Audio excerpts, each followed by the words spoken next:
goes to your political speech policy as well, or would that be a different scenario for you?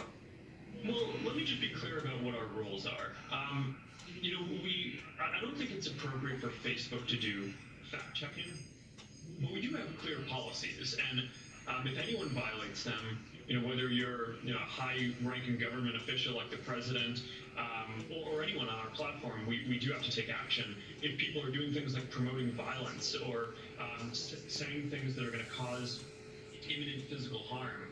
We operate around the world, but the U.S. has the strongest tradition on freedom of expression. But even the First Amendment is, the jurisprudence on this is pretty clear that, for example, you can't yell fire in a crowded theater. And the reason for that is that it puts other people in imminent risk of physical harm. So the things that we do, whether that's saying something that's encouraging violence or saying something that that maybe something is a cure for a disease, as we've seen with COVID, cases like that, things that lead, just basically different kinds of things like that, we will enforce, no matter who you are on the platform. But I don't think that those policies were violated in this case, from what I can tell. The president also, after Twitter did this, he's very frustrated, but he lumped all social media companies together, and he said he is considering either censoring them because of conservatives being censored on Twitter or Facebook or Instagram or whatever else. But he says that he is thinking about regulations or perhaps shutting down social media sites. What's your reaction to that? Well, I mean, look, I'd have to understand what they actually would intend to do, but in general, I think a government choosing to censor a platform because they're worried about censorship doesn't exactly strike me as the right reflex there.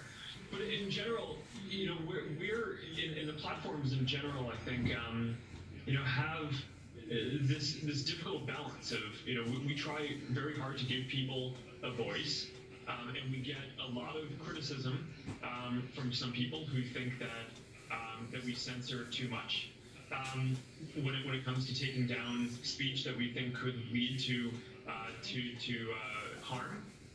But then on the other hand, we just all day long get a lot of feedback and critique from folks who basically think that we leave too much content up, and that we're not being we're not taking into account our responsibility on that side would be the concern. And people think that we're for somehow doing this because we I don't know, we just don't care about the impact or something like that, but it's just wrong.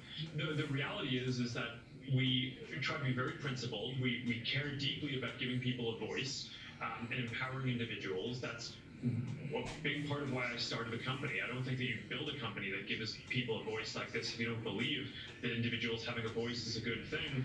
And we're trying to be principled and nuanced about the policies here, and in general, giving people as wide of an ability to say what they want as possible, and carving out very specific nuances where real harm can be done. If it's creating violence, if it's putting people in risk for another cause, if it's misleading people about how they can vote, because you tell them that how you vote or when you vote is different from what it actually is. We have specific policies on those things, but broadly speaking, we try to give people as much latitude in having a voice as possible. That's certainly what I believe in.